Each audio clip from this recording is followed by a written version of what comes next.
തെറ്റിദ്ധാരണകൾ ഹൃദയങ്ങൾക്കിടയിൽ മതിൽ കെട്ടുമ്പോൾ സ്നേഹം പോലും നിശബ്ദമാകും.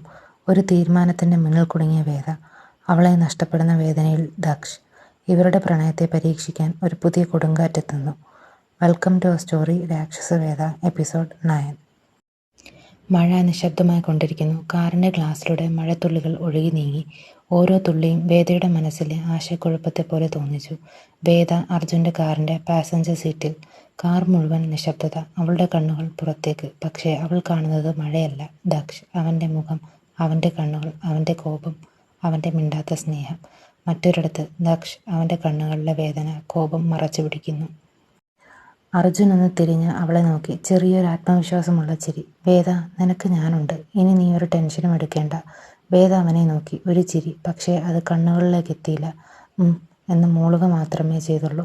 അതൊരു മറുപടി ആയിരുന്നില്ല, ഒരു മറച്ചുവെപ്പ് മാത്രം. വീടിന് മുന്നിൽ കാറ് നിർത്തി. വേദയുടെ ഹൃദയവേഗത കൂടി. ഒരു അസ്വസ്ഥത, ഒരു ഭയം. ഇന്നെന്തോ മാറാനാണ് പോകുന്നതെന്ന് അവളുടെ മനസ്സ് പറഞ്ഞു. അർജുൻ ഇറങ്ങി. കാർ ഡോർ തുറന്നു. വേദ, ഇറങ്ങാം. വേദ ഇറങ്ങി. അവളുടെ കാൽ നിലത്ത് തൊടുമ്പോൾ തന്നെ അവൾക്കൊരു അന്യമായ തോന്നൽ. വീട്ടിലേക്ക് കയറിയത് മുതൽ അവളുടെ അമ്മയുടെ മുഖം സന്തോഷത്തിൽ പ്രകാശിച്ചു. ഇതാരാ, മോനോ? അർജുൻ വിനീതമായി ചിരിച്ചു. ചില നിമിഷങ്ങൾക്കുള്ളിൽ ചായ, പലഹാരം, സൗഹൃദ സംസാരം. പക്ഷേ അർജുൻ്റെ കണ്ണുകളിൽ ഒരേ ഒരു ലക്ഷ്യം. അവൻ നേരെയിരുന്നു. സ്വരം ശാന്തം, പക്ഷേ ഉറച്ചത്. ആൻറ്റി, എനിക്ക് വേദയെ ഇഷ്ടമാണ്. ഞാൻ അവളെ എത്രയും വേഗം വിവാഹം കഴിക്കാൻ ആഗ്രഹിക്കുന്നു. വീട് മുഴുവൻ നിശബ്ദത. വേദയുടെ ഹൃദയം പൊട്ടുന്നത് പോലെ തോന്നി. അർജുൻ, ഇതെന്താ നീ? അവൾ പറയാൻ ശ്രമിച്ചു. പക്ഷേ അമ്മയുടെ ശബ്ദം അതിനു മുൻപ് വന്നു. വേദ, ഇതിലെന്താ ആലോചിക്കാൻ? ഇത്ര നല്ലൊരു ആൺകുട്ടി, നല്ല ജോലി, നല്ല കുടുംബം, നമുക്കറിയുന്ന ആളുകൾ, അച്ഛനും സമ്മതം. നമുക്കിതിലും നല്ലൊരു ബന്ധം കിട്ടില്ല. ആ വാക്കുകൾ വേദയുടെ ഹൃദയത്തിൽ പതിഞ്ഞു. അവളുടെ കണ്ണുകൾ നിറഞ്ഞു. പക്ഷേ ശബ്ദം പുറത്തു വന്നില്ല. അവളുടെ മനസ്സിൽ ഒരാൾ മാത്രം, ദക്ഷ്. അർജുൻ അവളെ നോക്കി. ചെറിയൊരു വിജയച്ചിരി. അവൻ്റെ മനസ്സിൽ, ഈ കളിയിൽ ഞാൻ ജയിക്കും. റൂമിൽ കയറിയ വേദ ഉടൻ തന്നെ കതകടച്ചു. കൈകൾ വിറയ്ക്കുന്നു. ഫോൺ എടുത്ത് അവൾ അഞ്ജലിയെ വിളിച്ചു. അഞ്ജലി. ശബ്ദം വിങ്ങി. എന്താ വേദ, എന്തായി? എനിക്ക് പറ്റുന്നില്ല. വീട്ടിലെല്ലാവരും എന്നോട് ചോദിക്കാതെയാണ് തീരുമാനമെടുക്കുന്നത്. നിനക്ക് ഏതാണ് വേണ്ടുന്നത് വേദ? ഒരു നിമിഷം നിശബ്ദത. വേദയുടെ ശ്വാസം കനത്തു. എനിക്ക്. അവൾ നിർത്തി. ദക്ഷ്. ആ പേര് പറയാതെ തന്നെ അഞ്ജലി മനസ്സിലാക്കി. പിന്നെ നീ എന്തുകൊണ്ട് മിണ്ടുന്നില്ല? വേദയുടെ കണ്ണുകളിൽ കണ്ണുനീർ നിറഞ്ഞു. അവളുടെ മനസ്സ് പറഞ്ഞു, അതിന് ഞാൻ ഒന്നും അവനോട് പറഞ്ഞിട്ടില്ല. അടുത്ത ദിവസം ഓഫീസിൽ വേദ അകത്ത് കയറിയത് മുതൽ എല്ലാവരും അവളെ നോക്കി ചിരിച്ചു. കൺഗ്രാറ്റ്സ് വേദ. ചുറ്റും ഗോസിപ്പ്, അടക്കിപ്പറച്ചിലുകൾ. വേദ അർജുൻ എൻഗേജ്മെൻറ്റ് ഫിക്സ്. ആ വാക്കുകൾ കാറ്റിൽ പടർന്നു. ദക്ഷിൻ്റെ ചെവിയിലും എത്തി. ഒരു നിമിഷം അവൻ നിശ്ചലമായി നിന്നു. പിന്നെ കോപം പൊട്ടിത്തെറിച്ചു. വേദയെ ദക്ഷ് ക്യാബിനിൽ വിളിച്ചു. ക്യാബിനിൽ കയറിയ ഉടൻ വാതിലടഞ്ഞു. നിശബ്ദതയുടെ ഭാരം നിറഞ്ഞ അന്തരീക്ഷം. ദക്ഷ് അവളെ നോക്കി. കണ്ണുകളിൽ കോപം, വേദന, ചോദ്യം. കൺഗ്രാറ്റ്സ്, ഫാസ്റ്റ് മൂവ് ആണല്ലോ.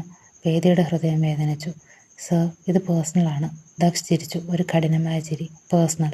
ഓഫീസിൽ എല്ലാവരും അറിയുന്ന കാര്യം പേഴ്സണൽ ആണോ? വേദയുടെ കണ്ണുകൾ നിറഞ്ഞു. എനിക്ക് എക്സ്പ്ലെയിൻ ചെയ്യാൻ ചാൻസ് തരൂ. ദക്ഷ് അടുത്തേക്ക് വന്നു. സ്വരം താഴ്ത്തി, പക്ഷേ കത്തുന്നത് പോലെ.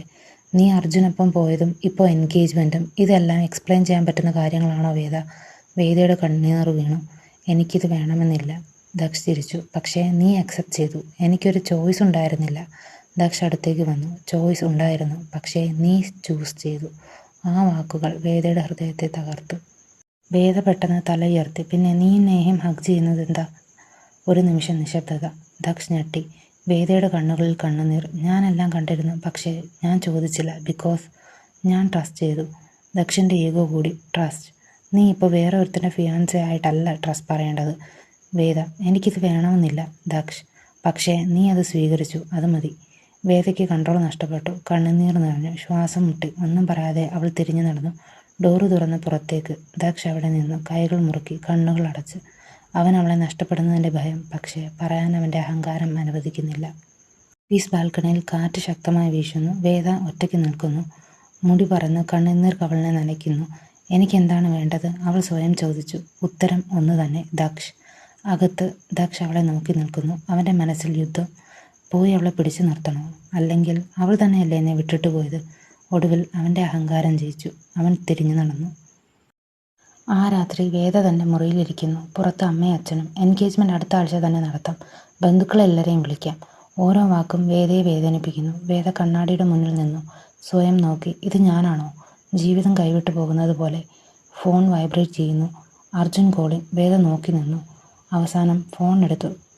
വേദ, ഹാപ്പി അല്ലേ? അവൻ്റെ ശബ്ദം സന്തോഷം നിറഞ്ഞത്. വേദ, ഒരു ശൂന്യമായ മറുപടി. എൻഗേജ്മെൻറ്റ് ഡ്രസ്സ് സെലക്ട് ചെയ്യണം. ഞാൻ നാളെ വരാം. അർജുൻ, എനിക്ക്. റിലാക്സ് വേദ, എല്ലാം ഞാൻ നോക്കാം. നീ ടെൻഷൻ എടുക്കേണ്ട. കോൾ കട്ടായി. വേദ ഫോൺ താഴെ വെച്ചു കണ്ണുകൾ അടച്ചു. അവൻ പറഞ്ഞു, എന്നെ ആരും കേൾക്കുന്നില്ല, മനസ്സിലാക്കുന്നില്ല. മറ്റൊരു ഭാഗത്ത് നേഹ അർജുൻ ഒരു കഫേയിൽ. നേഹ കോഫി സ്റ്റിർ ചെയ്യുന്നു. ഒരു ചെറുചിരി. ദക്ഷ് ടോട്ടലി ഹേർട്ടാണ്. അർജുൻ റിലാക്സ്ഡ് ആയിരുന്നിട്ട്. അവൻ ഹേർട്ട് ആവേണ്ടത് തന്നെ. അപ്പോൾ ഗെയിം ഈസിയാവും. നേഹ കുറച്ച് മുന്നിലേക്ക്. Next step. അർജുൻ മന്ദമായി ചിരിച്ചു. വേദയെ ദക്ഷിൽ നിന്ന് ഫുള്ളായി അകറ്റണം, എന്നേക്കുമായി. നേഹയുടെ കണ്ണുകൾ തിളങ്ങി. പ്രോജക്റ്റ്. അർജുൻ തല അനക്കി. ഇതാണ് പെർഫെക്റ്റ് ടൈമിംഗ്. പുറത്ത് മഴ ശക്തമായി പെയ്യാൻ തുടങ്ങി. പക്ഷേ യഥാർത്ഥ കൊടുങ്കാറ്റ് ഇപ്പോഴും ആരംഭിച്ചിട്ടില്ല. പ്രണയം ചിലപ്പോൾ വാക്കുകളിലൂടെ പറയപ്പെടും, ചിലപ്പോൾ കണ്ണുകളിലൂടെ മനസ്സിലാകും. പക്ഷേ അഹങ്കാരവും തെറ്റിദ്ധാരണയും ഇടയിൽ വരുമ്പോൾ സ്നേഹിച്ച ഹൃദയങ്ങൾ പോലും അകന്നുപോകും. ഒരു വശത്ത് കുടുംബത്തിൻ്റെ തീരുമാനങ്ങളിൽ കുടുങ്ങിയ വേദ, മറ്റൊരു വശത്ത് അവളെ നഷ്ടപ്പെടുന്ന വേദനയിൽ കത്തുന്ന ദക്ഷ്. അർജുൻ്റെ അപ്രതീക്ഷിത നീക്കം, നേഹയുടെ രഹസ്യ പദ്ധതി. ഇവരുടെ കളിയിൽ വേദയും ദക്ഷും തമ്മിലുള്ള ബന്ധം എന്നേക്കുമായി തകരുമോ? അല്ലെങ്കിൽ ഈ കൊടുങ്കാറ്റിനിടയിലും അവരുടെ പ്രണയം വഴി കണ്ടെത്തുമോ? മഴ പെയ്യുന്ന ഒരു രാത്രിയിൽ ഒരു തീരുമാനം, ഒരു തെറ്റിദ്ധാരണ ഒരുപാട് ഹൃദയങ്ങളെ മാറ്റിമറിക്കാൻ പോകുന്നു. ഈ കഥ നിങ്ങൾക്ക് ഇൻട്രസ്റ്റിംഗ് ആയി തോന്നിയെങ്കിൽ ചാനൽ സബ്സ്ക്രൈബ് ചെയ്യണേ.